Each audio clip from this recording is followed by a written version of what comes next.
Сакам да споделам нешто со вас од Божјото Слово. Се најдов изминатите денови и недели. Ќе се разбудам, ќе отворам очи и прво се радувам затоа што силно светнал ден, нели? И потоа ќе почне да процесира, да работи мојот мозок и ќе почнат да се појавуваат грижи една по една.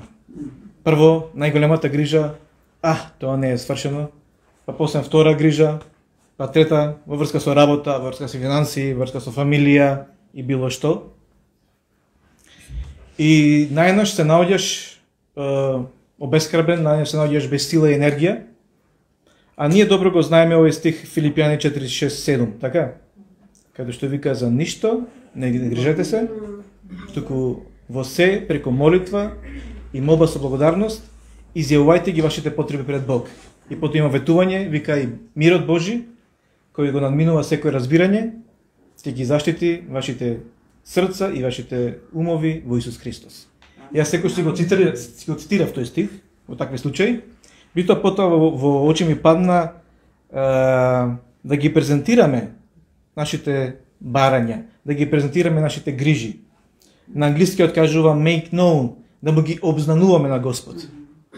И бидејќи се изморив од премногу грижа, и мислам дека е ова слово за сите нас, како да не спопаднале многу грижи, но многу неволи, и тогаш реков вака: христијанскиот живот не е да си пасивен, не е да се предадеш на текот, на токот, како те терат работите, така? Туку верата е таа која се спротивставува на тие природни текови и верата ги сменува тие природни текови за да почнат да работат во наша корист. Веруваме во тоа? И така што го направив јас, мојот ум ќе ме запознае со некој проблем, и јас Господе, ти ја предавам ова работа на школа, таму, тоа и тоа, треба да направам, се грижам како ќе биде. Ти ја предавам таа работа и нема се грижам во името на Исус Христос. Потоа ќе иде другата мисла, другата грижа. Како ќе биде со полагањето, сите деца ќе препишуваат, и јас како да направам да не препишувам. Разбира, тоа е само еден пример со онлайн учење. Понекогаш ми треба можеби 5 до 10 минути, ама ќе ги предам сите тие работи. И знаете што? Навистина делува. Навистина доаѓа Божјиот мир, веќе Божјото слово е вистина. И се најдов себе си како подобро спијам, како не сум нервозен. И затоа сакам да споделам за тоа, да размислуваме за тоа. Како да не се грижиме, како да ми предаме своите грижи на Господ. Значи, го презентира тој Филипјани 4:6-7. Следниот стих, кој што сакам да го видите е Матеј 13:22-23. Тоа е параболата за сејачот. Засејавате кој Исус кажува, излезе сејачот, посеја семе, едни пана на камен, други во трње. Интересно потоа кога објаснува Исус што значи таа парабола. Добро. Кога ја објаснува таа парабола, може да вклучиш. Кога ја објаснува таа парабола, кажува тие кога што Божјото семе, сејачот, Исус, Божјото слово било посејано кај трње, се тие што се грижат. И семето е задушено од секојдневните грижи и од измамливоста на богатството. Така. А вика тие кои што вродија со плод, 10-кратно, 50-кратно, се тие кои што го слушаат Божјото слово и го разбираат. Значи, друг клуч за да не живееме во живот на постојана грижа, а знаете што може да доведе до грижата? Грижата може да доведе до ментални проблеми. Многу е важно да го разбираме Божјото слово. Една работа, знаете што е? Да разбереме дека е Божјо слово, дека не се обични зборови, дека не е човечка мудрост. Ако Господ ветил нешто, ќе го исполни. Така Божјото слово, евангелието за Исус Христос, за верата во Исус кој што умре за нас, кој што ги плати гревовите за нас, кој што воскресна и со неговото воскресение сме оправдани, има голема сила. Има голема сила. Сум слушнал дека англискиот збор, знаете кој е за разбира? Understand. Кога го разбираш Божјото слово, кога го understand, буквалната смисла на зборот understand е да стоиш под авторитетот на Божјото слово. Така да, кога ќе речеш јас го разбирам Божјото слово, Јас бирам да верувам во тоа и да стојам авторитет на тоа Божјо слово. Амин. Увидов дека во секоја работа, како Господ сака да ми каже дека треба да ја активирам Божјата благодат. Дали се наоѓате во некоја ситуација во која постојано сте поразени, во која постојано работите не се како што сакате да бидете. Ме снимаш?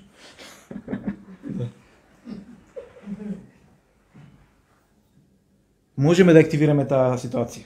Разбирате? Например, моја слабост е, да речеме, си знаат моите во фамилијата, избувнување, кој што трае 3 секунди, ама руши се, како експлозија. После тоа ми поминува. А на мај трае. Си викам, но ти не си како мене, ми поминува, си изnerвирам. И решив да барам Божјата благодат. Господе, имаш ти за мене благодат во таа ситуација. Сакам да ја активирам. Да. Значи, размислете си животот со вера и со употреба на Божјата благодат е како на секој место може да најдеш некои копчиња кои што може да ги притиснеш, некои девајси, кои што ти помагаат во секојдневниот живот. Ме разбирате? И така, ако нешто гледам дека ми е слабост, не можам со моја сила, тоа значи дека можам со Божјата сила. И така во таа ситуација решавам да барам Божјата благодат. Со вера активирам. Господи, со вера активирам дека јас сум смирен човек, дека не сум избулив, дека не сум импулсивен, дека не наликувам на моите физички родители и прародители, туку наликувам на мојот небесен татко, на мојот брат Исус Христос. Амин. И тоа е живот во вера. Тоа е активирање на Божјата благодат. И така се надев дека себе си дека во ништо не сакам да оперирам, независно од Божите ресурси. Библијата кажува дека човекот нема да живее само од леб, туку од секој збор кој излегува од устата на Бог. И она што сакам е секојдневно се наоѓам во протокот на Божите мисли. Нели, овој свет со своите грижи, со своите работи, те тера кон некои работи, меѓутоа јас сакам се наоѓам во протокот на Божите мисли. И бидејќи ние сме Божи чеда, бидејќи ние сме овци на неговото стадо, ние имаме капацитет да го слушнеме гласот на нашиот пастир. И кога имаш Светиот Дух, ако си Божјо чедо, нема шанси да не го слушаш. Значи не само Зоран или Зонко или не знам кој добро го слушаат Господ, туку сите можеме да слушаме Господ. И така јас најдов себе си дека кој пат кој ќе посакам, кој ќе решам да се фокусирам, јас се наоѓам веднаш во протокот на Божите размисли, на Божите зборови за мене. И почнува да тече.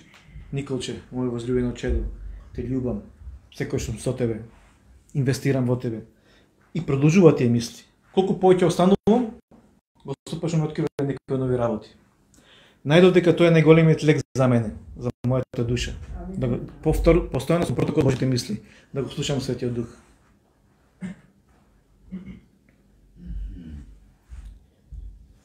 Кога го слушаме Светиот Дух и кога решаваме да се грижиме, ај види го ова не го прочитав, 2 Петар 18, види што е тоа? Сум заборел. Да, вика, растете во благодат. Значи тоа растење во благодата е и да научиш да ја активираш Божјата благодат во секоја ситуација. Имам проблеми во финансии, не ми оди, со своји сили, не знам да донесам правилни одлуки. Господе, дали имаш благодат за мене во таа работа? Со вера ја активирам таа благодат, да донесувам вистински одлуки, да ги направам вистинските сделки, вистинските инвестиции во мојот живот. Не разбирате? Друга работа што Господ ме научи е не сме повикани да бидеме аларм за нечија узбуна, туку потсетник за Божјата верност. Често пати кога јас и мајка се најдовме во некоја ситуација, а често се наоѓавме во некоја лоша финансиска ситуација или било каква сме изгубиле драги личности во нашиот живот, има луѓе кои што не храбриле и не потсетувале кои сме во Исус Христос и да продолжиме тоа. Меѓутоа се случува понекогаш ние да сме поради тие преголеми грижи што ги имаме, ја пренесуваме таа грижа на другите луѓе. И така ние не сме повикани да имаме аларм за нечија узбуна. Например, како да кажам, не си мажена? Колку години имаш? 50 години не си мажена, па што чекаш? Разбира, тоа е само еден пример. И најнаш жената можеби била во мир со Господ и најнаш ставаш бреме и тој немир што го чувствуваш во тебе го пренесуваш и на други луѓе. Не сме повикани за тоа, тука сме повикани да најдеме кои се Божите мисли за таа личност. На кој начин да ја охрабриме таа личност. На кој начин да ја благословиме. Го прифаќаме го? Бидејќи Петар во 2 Петар 1:12 вика нема да престанам да ве потсетувам. Затоа ќе гледам секогаш да ве потсетувам за овие работи. Иако вие ги знаете се врстени, меѓутоа вика јас ќе бидам досаден и постојано ќе ве посетувам. И фала му на Господ што во нашите животи имаме луѓе кои што јас не сум таков, признавам дека не сум таков. Мојот главен дар не е да охрабрувам, разбирате, повеќе да поучувам и да служам. Меѓутоа има луѓе кои што многу ги ценам, кои што постојано наоѓаат сила да те охрабрат. Да ти се јават, да ти кажат кој си во Исус. И фала му на Господ што ги имате. Таков е бил и Петар. Вика, секојаш ќе ја потсетам за овие работи. Во дела 22 Павле вика со многу зборови ги охрабруваше другите. Откако ги помина на крајшто ги охрабри со многу зборови. Изда бил многу говорлив, зборлест Павле. Меѓутоа не зборувал напамет, не зборувал напразно, туку секојаш имал зборови на охрабрување. Така? И така кога си ти во протокот на Божите мисли, кога си постојано охрабруван од Господ, кога му веруваш, тоаш ќе можеш и другите да ги охрабруваш. Кога си carefree, така како се вика тоа, ослободен од кога си безгрижен, тоа не значи дека си нулав или нерационален, витоа му веруваш на Господ. Што ќе пренесеш своите грижи? Алелуја. Друга работа што Господ ви кажуваше е Бог никогаш не кажал дека ќе биде се лесно христијанскиот живот. Не ни кажува дека ќе биде крајно тешко. Меѓутоа, знаете, Господ премногу не сака и затоа ни дава благодат. Не можеме со своји сили. Сепак живееме во паднат свет и Бог е многу заинтересиран за нашиот карактер. Има еден добар стих во Римјани 5 од 3 до 5 стих, каде што Павле вика, но не само тоа, туку се фалиме и со неволите, знаејќи дека неволјата ради трпение, трпението проверен карактер, проверениот карактер надеж, а надежта пак не разочарува, зашто Божјата љубов веќе излеана во нашите срца преку Светиот Дух кој ни беше даден. Господ е премногу заинтересиран за нашиот карактер. И така можеби ќе дозволи да поминеме низ некои неволји. И можеби ова е време во кој што живееме совршено, за да во нас се ради во ова неволја во која живееме. Некој вика дека неволја, некој вика дека воопшто не е. Ајде да речеме дека е. Проверен карактер, надеж, трпение. Јас ги сакам овие работи. Сакам да наликувам повеќе на мојот Исус Христос. Амин. А знаете што е најдобра работа за твојот карактер? Дали сакаш добар карактер? Библијата кажува добро друштво. Добро друштво ќе направи проверен карактер. Амин. Во 1 Тимотеј 6:12 вика војувај ја добрата борба на верата. Зграби го вечниот живот за кој си повикан и за кого си дал добра исповед пред многу сведоци. За нас христијаните единствена добра битка, единствена добра борба е борбата на верата. Ова е нешто што Павле го советувал своето духовно чедо Тимотеј. Меѓутоа знам од себе си, а наоѓам и многу други луѓе, дури христијани, знаете која е главна битка во нивниот живот? Што мислите да кажете? Јас мислам со стравот. Битка со стравот, да, супер. Животните, која битка бијат? Битка за опстанок. И така, за многу нас, таа битка за опстанок, да опстанеме здрави, да опстанеме живи, да опстанеме финансиски сигурни, и тоа не влече. Тоа не води. Разбирате, тоа е главниот потик во нашиот живот. И му веруваме на Господ, меѓутоа, како на настрана да е сето тоа, и главната битка е битката за опстанок. Меѓутоа, знаете која е главна битка и најдобра битка што можеме да водиме е битката за верата. во Евреите пишува, не знам каде точно него најдов, направите напор да влезете во Божиот спокој. И често пати тоа е најголемата битка. За мене барем, знам дека имам влез, имам прилаз кон Божиот одмор, кон Божиот спокој, меѓутоа некако ми е полесно да се грижам. Некако ми е полесно да се нервирам. Порано кога бев многу нервозен човек, видов дека дури таа нервоза и лутина ми е како храна. Не разбирате? Почнува да те храни тоа. И потоа се чувствуваш подобро. Уствари не се чувствуваш подобро, тоа е лага. И така да наместо да се грижиш, наместо да коваш планови, стратегии и да му, како кажем, да му веруваш на Господ, наместо да се бориш за опстанок, предай го на Господ тоа. И дозволи битката на верата. Едноставно, во секоја ситуација да избираш верата. Верата, што ти кажува? Верата победува се. Ке ти верувам, Господ, во ситуација.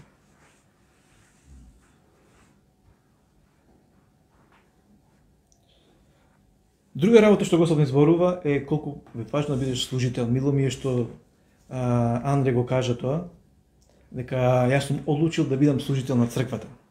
Знаете зошто?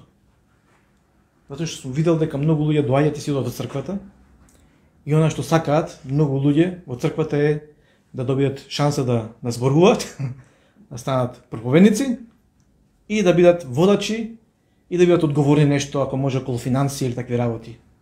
И сете е добро.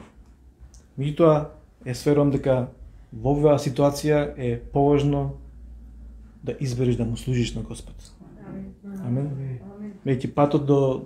Затоа, Господ што ми зборуваше дека тие што сакаат да бидат први, нека бидат последни, тие кои сакаат да го сподарат, нека служат. Зошто го кажам ова? Има еден пример, во Стариот Завет се слушнале за Вавилон, кога луѓето решиле да градат кула. Кој бил нивниот мотив? Има тука многу важна, длабока работа во тоа. Да.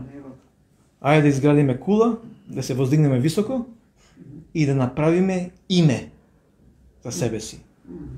Има тука голема духовна смисла. Бидејќи Господ ги спречил во тоа. Потоа им прати разни јазици, им ги збрка езиците и не може да ја остварат својата цел.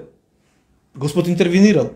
Ако Господ не интервенирал, значи џабе било тоа нешто. Меѓутоа тие нешто сака да направат со своји сили, надвор од Божјата волја. Бидејќи во духовниот свет, она што има име, потоа може да има да влие, ме разбирате?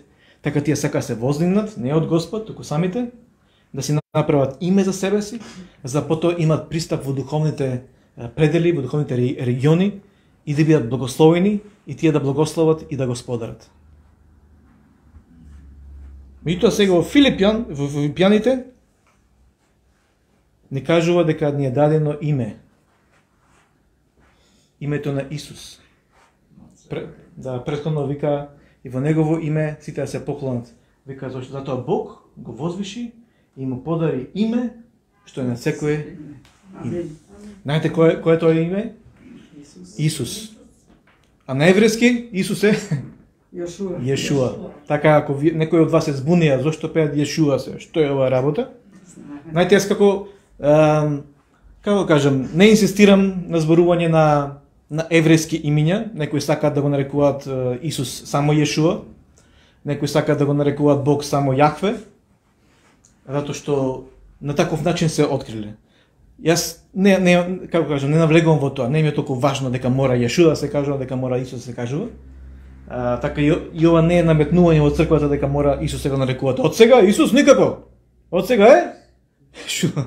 Нема врска.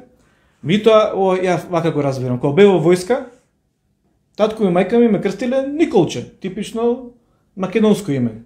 Овие србите не ме вика така, ме вика Ниџо некако или не знам, Николетина и да ме викаше. Или некој се вика Јован и оди во Америка го викаат Џон, сеќаш? Така сверувам дека на Исус му е мило кога го нарекуваме во неговото изворно име, кога чекореше на земјата, кога беше човек како нас.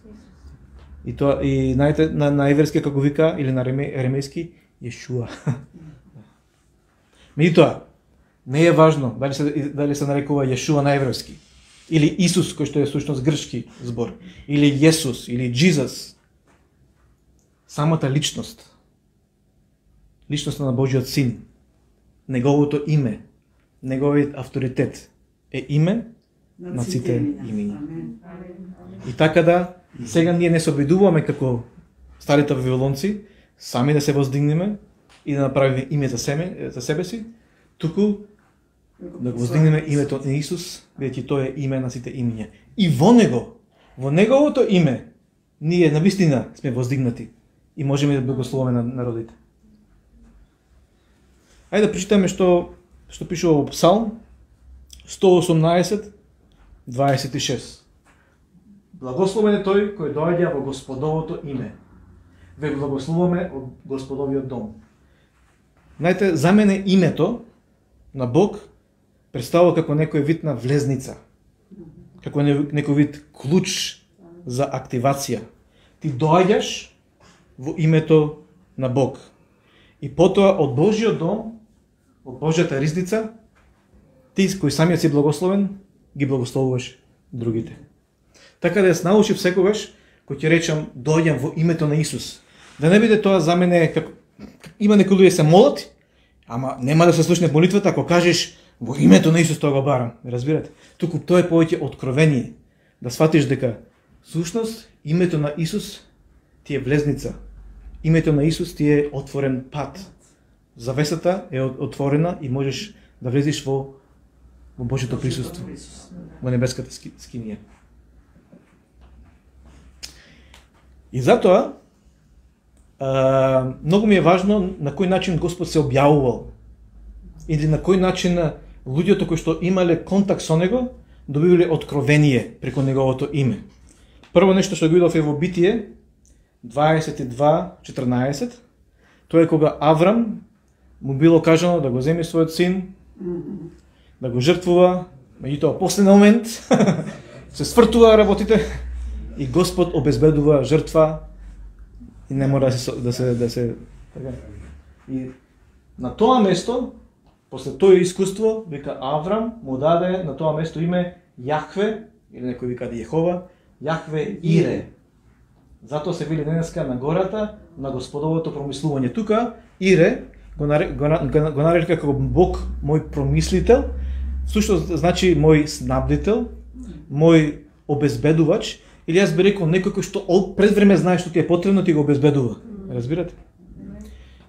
На друго место во Новиот Завет пишува дека Бог и дека Исус беше жртвуван за нас и уште пред созданието. Интересна работа, дека Божиот син беше жртвуван за нас, се даде себе си уште пред созданието на се. Знаете, Бог ништо не го кој зборот изненадува. Бог не се шокира со тоа што најнаш во 2020 година се појави некој, или 2019 кога беше некој вирус кој што ќе го збрлави цел свет. И што се мислите, Господ беше шокиран за оваа работа? Или ти нешто се бунтуваш спрема Господ и му кажуваш не можеш да ме предвидиш. Сега ќе направам нешто, немаш појма.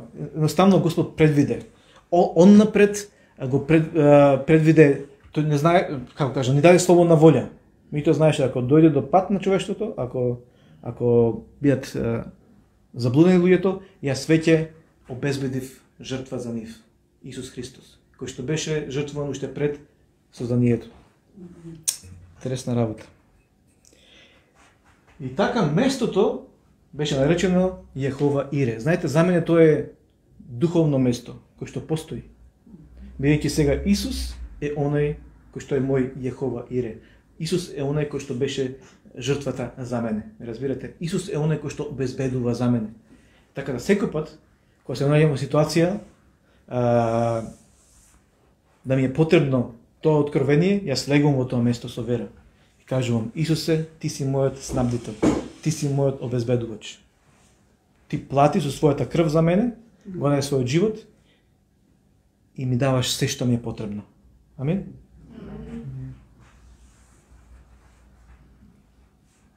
Во Излез 15:26 Друго откровение имаше, тука мислам дека беше Мојсей. Бог вака му рече на Мојсей: ако го слушаш добро гласот на Господа, својот Бог, вршејќи што е право во неговите очи, ако го насочуваш своето име кон неговите заповеди и ги држиш неговите закони, нема да пуштам на вас болести, што ги пуштам на египетците, зашто јас сум Господ твој исцелител. Или кажува, јас сум Јахве Рафа. И тоа е уштемно откровение од Господ. Бог се открива со ново име, на Мојсей му кажува: јас сум твој исцелител. Бог исцелител, Јехова, Јахве Рафа.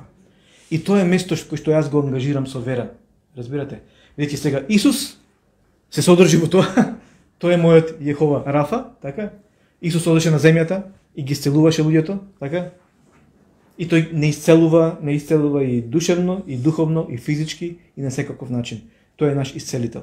И тој го прави во тоа. Така да јас во оваа ситуација, кога имаме различни совети, кога имаме различни препораки, јас легувам во протокот на Божите мисли. Веќе кажува, ако си го наклонил своето уво кон моите зборови, ако постојано ме слушаш, и потоа вика, ако врши се што е потребно, ние веќе сме оправдани во Исус Христос. Исус изврши се што е потребно, го исполни законот за нас. И она што го зборуваше Сабајле Зоран. И кога веруваме во тој наш идентитет, дека сме праведни,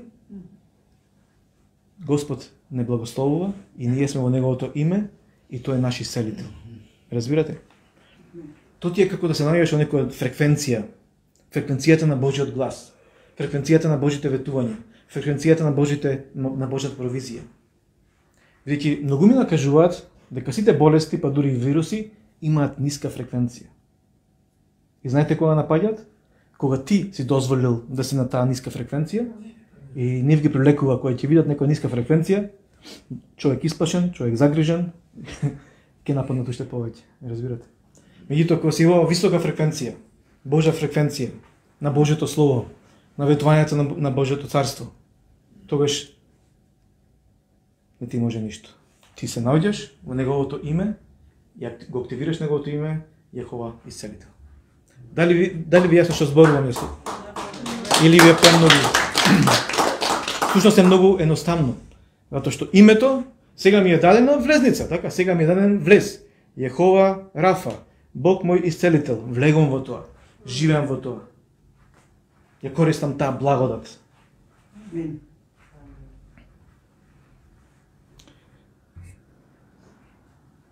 Интересно е, исто така во книга Суди, во 6:24, минатиот пат Андреј изборуваше за ова, за Шалом. Го имаш тоа излез, не, Суди, или скокнав? Не, сега треба да одиме на излез 17:15, Јехова Ниси. Моето знаме. Да, Исус моето знаме, Исус мојот барјактар, Исус мојот бајрак, Исус мојата победа. Не разбирате? Кога се чувствуваш поразен, кога се чувствуваш како целиот свет е против тебе, кога се чувствуваш како самиот ѓавол решил тебе директно те напаѓа и чувствуваш зло околу тебе, тоаш јас влегувам во Божјото присуство, во неговото име, кој што е Бог моето знаме, Бог мојата победа. И така да Исус е тој кој што го победи овој свет, го победи ѓаволот, го победи законот, и така да јас, кој верувам во него, сум повеќе од победник. Амин? И влегувам во неговото име, кој што е јас.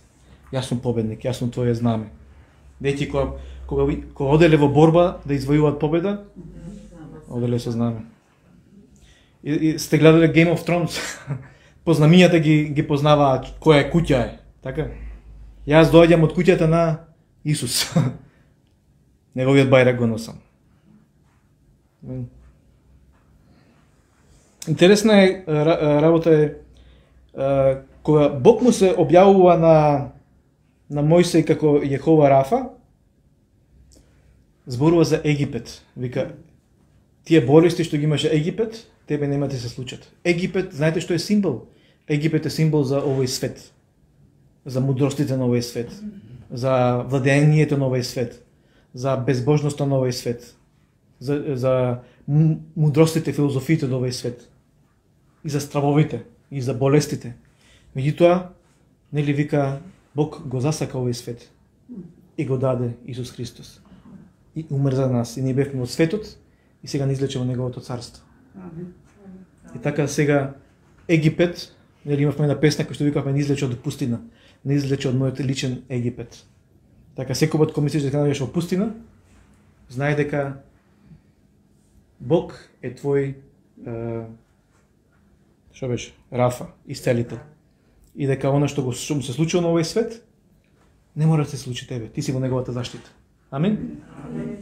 Вирусот постои, меѓутоа јас ќе го победам со Божја сила. Амин? Може не постои. Да. Да. А кога вика Јехова Ниси, знаете кој му бил најглавниот непријател на евреите? Племето Амалек. Амалекитите, не знам како се вика на македонски. Тие биле крвни непријатели на Израелот. Се запнале и само нив ги напаѓале. Не им давале мира, разбирате?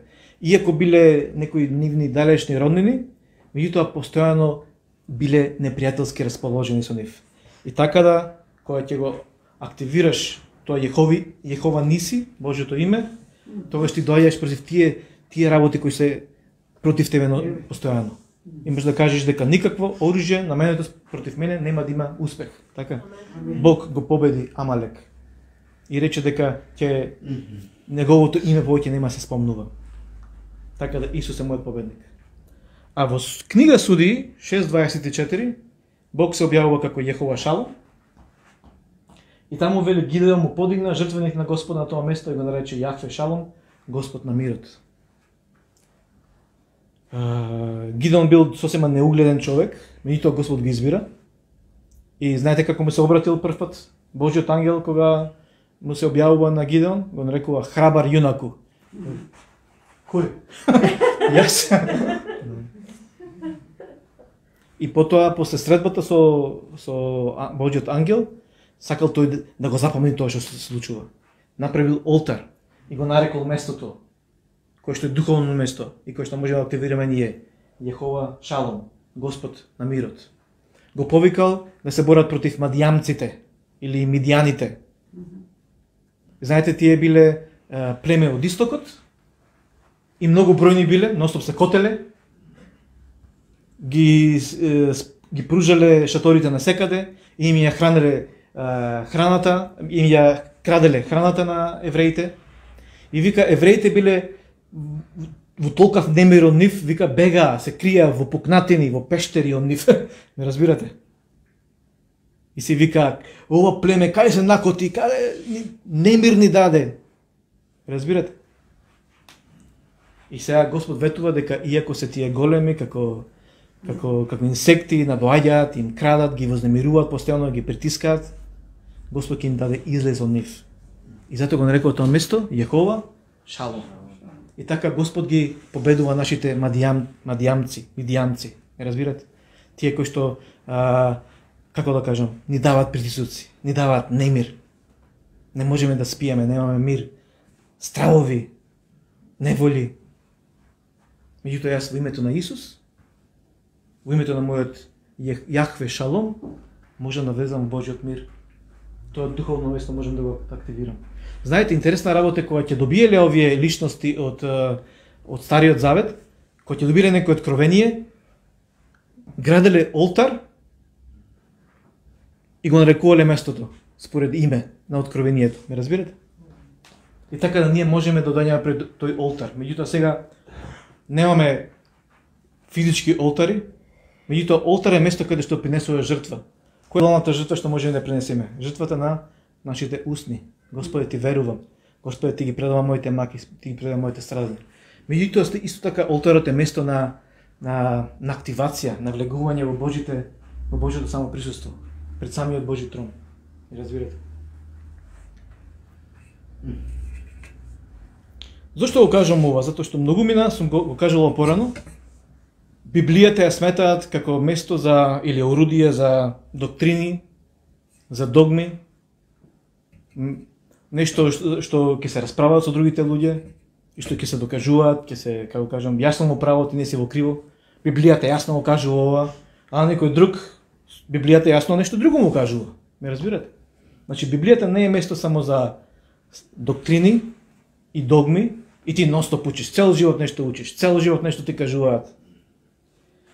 Библијата е место каде што можеш да активираш работи од твојот живот. Значи, ќе прочитам нешто, ја читам приказната за Мојсей и како тој дошол до откровение за Јехова Рафа, и потоа јас го активирам тоа во мојот живот.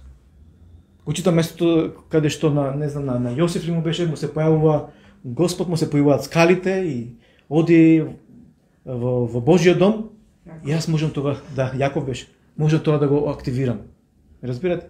Значи, наместо да филозофирам, јас ги гледам искуствата на другите и потоа викам, јас го сакам тоа. И така да, Библијата е полна со места за активација, за поидолни точки. Од каде што можеш ти да имаш лично искуство со Бог, а не постојано да слушаш некои други искуства, некои други откровенија. Веќе доста беше веќе. Само едни личности, мажи Божи, кои што ностоп имаат некој откровение, и тие се тие на нас, и тие не поучуваат, а ние кутрите самите не можеме ништо. И затоа ве охрабрувам, истражувајте. Копајте ги Божите бунари. Активирајте го Божјото име. Ме разбирате? Ќе ви кажам една работа. Во Новиот Завет повеќе нема Божи мажи. Сите сме мажи и жени Божи чеда. Во Стариот Завет имаше посебни луѓе, помазани. Меѓутоа се е тоа веќе старозаветно. Веќе сега Господ ја направи прели црквата. Ме разбирате? И секој си има своја функција. Така да сите сме Божјо царство од свеченство. Дали го прифаќаме ова? Да.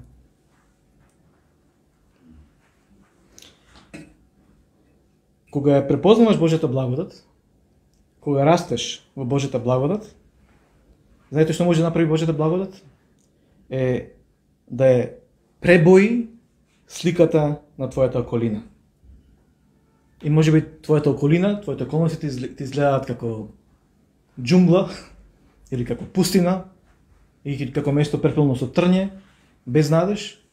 И тоа кога активираш Божјата благодат на ваков начин, кога живееш живот на вера, кога влегуваш во Божјото име и ги активираш работите кои си те дадени, затоа што си Божјо чедо, тогаш ќе видиш дека благодата ти ја пребојува околината. Нели се пребоја ова просторија поема, така? Со друга боја. И може би твојата боја околу тебе е сива, а Господ сака да направи преполна со бои, преполни со нијанси, преполни со детали. Може би твојата околина ти изгледа пуста, но сака да ја исполни со полни работи. Разбирате? Тоа е Божјата благодат. Активирајте го Божјото име. Како кажам, бидете малку мистични, верувајте му на Господ. Откривајте работи. Директно. Не е само да слушам проповед, овој премногу се проповеди, да ви кажам право. Премногу. Сега се што може да слушаш на меѓутоа Господ сака, кој е твоето место? Што е откровението што јас сакам да ти го дадам? Амин. Последна работа, ќе го најдеш 2 Коринтијани 5:14, последниот стих. Некој вака рекол и многу ми се допадна. Можеш да бидеш исполнет со Божјата љубов, љубовта најголема на се. Но исто така можеш и да бидеш обземен од Божјата љубов. И знаете, во последно време човек, Бог ќе бара луѓе кои не само се исполнети со Божјата љубов, веќе сите сме исполнети со Божјата љубов. Ако ги имаш Светиот Дух, не речитав еден стих пред тоа, кажуваше дека Бог ја излеа својата љубов преку Светиот Дух кој ни беше даден. Меѓутоа, можеш да бидеш понесен од Божјата љубов. Можеш да бидеш обземен од Божјата љубов. И што што довело до таа обземеност кај Павле? Вика, Христовата љубов не обзема, кога дојдовме до заклучок дека штом еден умрел за сите, значи сите умреле. И јас повеќе не живеам за себе си, туку оној кој ме засака. Разбирате? И оставам се настрана. Јас би рекол вака, продолжил овој стих. Веќе ме обзема Божјата љубов. Јас веќе не можам да си дозволам многу луксузи во мојот живот. Или како да кажам, не сакам да си дозволам многу. Имам слободна волја. Меѓутоа, бидејќи ме обзема Божјата љубов, јас не можам да си дозволам да правам повеќе компромиси со греф, например. Не можам да дозволам да тонам во разочарување. Не можам да си дозволам да тонам во критицизам. Ми се случува, јас сум критикувал и сум бил повреден, меѓутоа не можам да дозволам да останам предолго време тоа. Ме разбирате? На крај простуваш и продолжуваш напред. Не можам да си дозволам да живеам во непростување, во горчина, бидејќи ме обзема Божјата љубов. И веќе Павле беше обземен со Божјата љубов, тргна се настрана. Не се фалеше повеќе со неговиот стар ранг што го имал, како фарисеи, како многу интелигентен човек, како многу почитуван, како најревносен од сите фарисеи во негово време. Обземен од Божјата љубов, решил сето тоа да го смета за смет и нечистотија, за да продолжи да влегува во Божите ветувања. И го активирал Божјото име. Го активирал Бог како исцелител, како победоносен, како бајрак, како, што кажавме, како мир, како обезбедител, наша провизија. И знаете што вика? И бил најплодоносен, ама вика не јас, туку благодата кој што ми беше дадена. Амин. Така јас ве охрабрувам. Директно, само директно. Не постојано само преку некои индиректни работи. Туку лично, уште денеска, уште вечерва, пред спиење, може да започнете една нова авантура со Господ. Лично со Него. Каде што директно ви открива работи. И може би Господ ќе ви изненади, може би ќе ве однесе на некои места кај што никош не сте биле. Може би ќе ви зборува работи што никош не се ги слушнале. Може ќе ги видите работите од Божјото царство кои што никош не сте виделе. Амин. Затоа што Божјото слово е вистина. Не е некоја масовна илузија, туку е реалност. Божјото царство, духовниот свет е многу пореален од овој свет. Амин. Јас ако веќе одам кон тој свет, сакам се повеќе и на земја да го запознавам. Веќе ние си мислиме смртта е таа која што ќе ме ослободи од овој свет и ќе ме понесе да ги гледам Божите работи. Смртта не е решение за се. Сушност никогаш не е решение. Исус умре за да ние живееме. Амин. И веќе имаме пристап до тие работи. Ајде да станеме и со вера да зачекориме сега, бидејќи разбравме дека Божјото име е како капија, како врата, како влезница. Во Божјото име, во името на Исус, се сакаме со вера да зачекориме. Татко Небесен, се е со вера, поради името на Исус, нашиот Господ, нашиот Спасител, нашиот Шалом, нашиот обезбедител, нашиот исцелител, нашето знаме, нашиот победоносец. Се зачекоруваме, Господи, името на Исус Христос, преку Неговото име, Господи. И сега ги активираме, Господи, благодата за нашите животи, кој што не е потребна во овој момент, Господи. Даде, Господи, тоа за здравје, исцеление. Даде, Господи, некои финансиски проблеми, Господи. Даде некои работи што треба да се среат, Господи, долго време ги чекаме, никако да се отстранат, Господи. Ние сега со вера активираме, Господи, благодат што Ти ја имаш за нас. А може би не ја знаеме и не ја користиме, Господи. Фала Ти, Господи, што има ветување дека ни е дадено се што ни е потребно за живот и побожност. Во Тебе имаме се. Сите Твои ветувања се да и амин во Исус Христос. И така јас, Господи, сега ги ослободувам моите браќи и сестри, тука што се присутни во поема, Господи, и тие што гледаат и ќе гледаат, Господи Боже мој, да влезат во уште поголема благодат, Господи, да влезат уште повеќе во Твоите ветувања.